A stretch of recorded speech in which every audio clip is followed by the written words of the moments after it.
बैरसिया से खबर, कांग्रेस को योजना से नहीं बल्कि योजना के नाम पर तकलीफ, पटेल ने ये बात कही। इस योजना में ये पहला बदलाव नहीं बल्कि चौथा बदलाव है। पहले रोजगार गारंटी हुई, फिर नरेगा हुई और इसके बाद मनरेगा हुई। ये 3 बदलाव हमने नहीं किए थे बल्कि कांग्रेस शासनकाल में हुए थे। तब मैं सांसद था।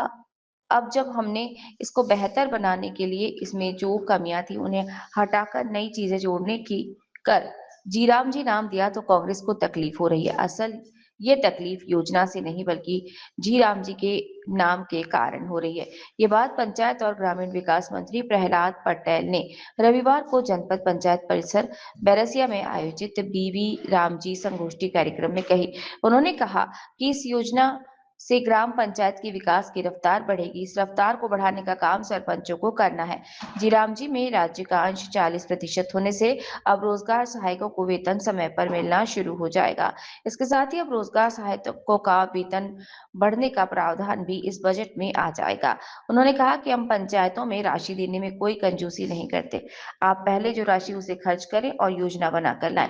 मैं राशि दूंगा। हमने सरपंचों की राशि 15 लाख रुपए से बढ़ाकर 25 लाख रुपए करने में देरी नहीं की। अब नया 16वां वित्त भी आने वाला है। अब आपके 5वां वित्त और 15वां वित्त 3 मद में हो जाएंगे। आपके विधायक जी जनपद पंचायत भवन की मांग है। यदि जनपद पंचायत के पास 2 करोड़ जमीन होगी तो अगली सूची में अटल सुशासन भवन देने पर विचार करेंगे। कार्यक्रम में विधायक विष्णु खत्री ने संबोधित करते हुए कहा कि बैरसिया पंचायत क्षेत्र अब 20 घर भी किसी मंझले टोले हैं और केवल 100 जनसंख्या भी है तो आगामी 3 साल के अंदर हर जगह सड़क बन जाएगी। कार्यक्रम में जिला पंचायत सीईओ इला तिवारी ने मंत्री प्रहलाद पटेल के सामने जनपद पंचायत बैरसिया हुए कार्य और आगामी प्लान के बारे में ब्रीफिंग की। कार्यक्रम में संगोष्ठी से पहले मंत्री ने 58 सामुदायिक भवन का भूमि पूजन किया। कार्यक्रम में जिला पंचायत अध्यक्ष राम कुंवर नौरंग गुर्जर, जनपद पंचायत अध्यक्ष लता कुबेर सिंह गुर्जर सहित सरपंच, सचिव, रोजगार सहायक सहित अनेक लोग मौजूद रहे। देखिए बैरसिया से वंदे भारत न्यूज लाइव की रिपोर्ट। बात की शुरुआत अंतु वहां से किया। उन्होंने मुझसे पूछा कि संगठन की शक्ति कहाँ है, संख्या में या विश्वास में। तो मुझे लगता है कि मुझे उत्तर नहीं देना पड़ेगा। संख्या में संगठन की शक्ति नहीं होती, विश्वास में संगठन की शक्ति होती है। इसलिए हम किसी से कम नहीं, ये बात बिल्कुल सही है। मैं आपका अभिनंदन करता हूँ।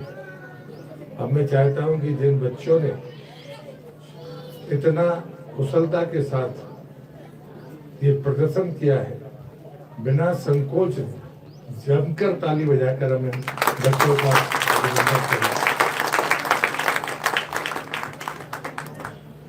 मुझे लंबी बात नहीं कहनी है।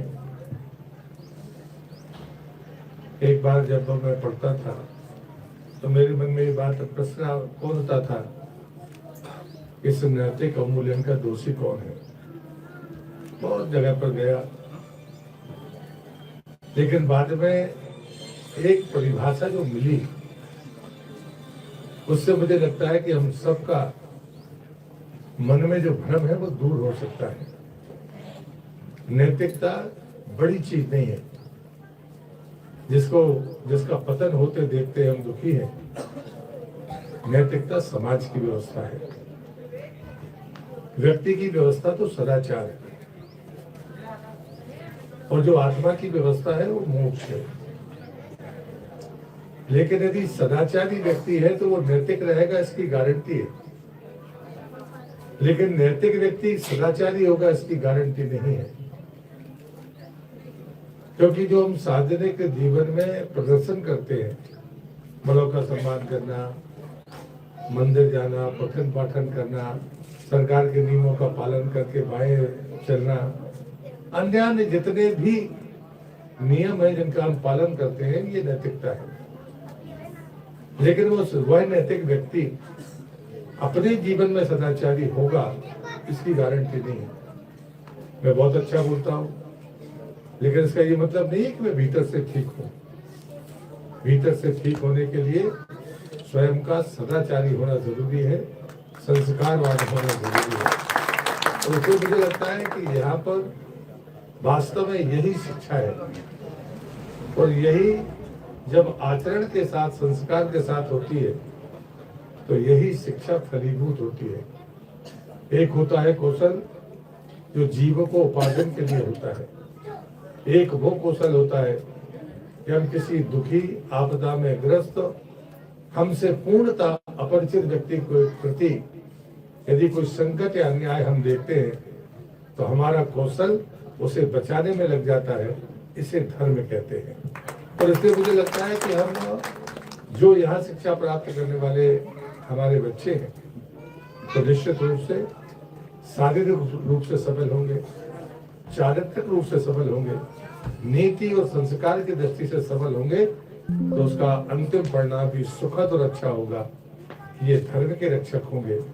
आज संपत्ति हमारे पास है। भारत भी पूरे एक समग्र, अगर उसको इकाई माने तो आज वो चौथी दुनिया की अर्थव्यवस्था है, तीसरे की तरफ आगे बढ़ रहा है।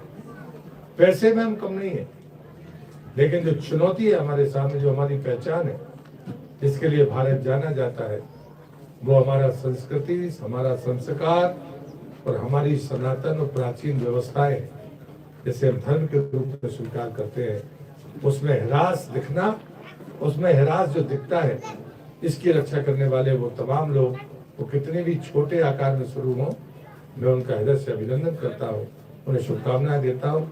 इसलिए विनय सागर जी को और उनके तमाम सहयोगियों को जो इस गुरुकुलम के लिए अपना सहयोग प्रदान करते हैं, उनके प्रति मैं अपना आभार और शुभकामनाएं व्यक्त कर अपनी बात को यहाँ समाप्त करता हूँ। आपने मुझे बुलाया, मुझे ये सुंदर स्थान, ये पवित्र स्थान देखने का अवसर दिया, इसके लिए मैं आपका आभार मानता हूँ। भारत माता की जय।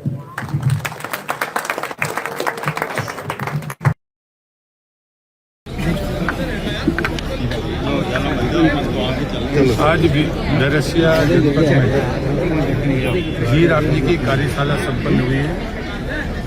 मैं माननीय विधायक विश्वजीत को इस बात के लिए और जिला पंचायत अध्यक्ष को हृदय से बधाई देता हूँ, क्योंकि भ्रम फैलाना अलग बात है, लेकिन जी राम जी एक ऐसा नवाचार है भारत सरकार का जो भारत की अर्थव्यवस्था को भी मजबूती देगा और हमारे गांव में काम करने वाले लोग, उनके हाथ में काम की भी गारंटी होगी और यदि काम नहीं उपलब्ध होगा तो उन्हें भत्ते की भी गारंटी होगी। ये भ्रम जो फैलाने वाले लोग हैं उनका भ्रम तो समाप्त होगा ही, लेकिन आने वाला जो रोड मैप है 2047 का, उसके लिए बहुत सारी चीज़ें, चाहे वो आजीविका की चीज़ें हों, चाहे हमारे इंफ्रास्ट्रक्चर की बातें हों, या हमारा मजदूर कुशल मजदूर है तो उसको स्थायी रोजगार मिल जाएगा। ये अकुशल मजदूरों के जीवन यापन के लिए गारंटी है। इसलिए मैं प्रधानमंत्री का आभार व्यक्त करता हूँ।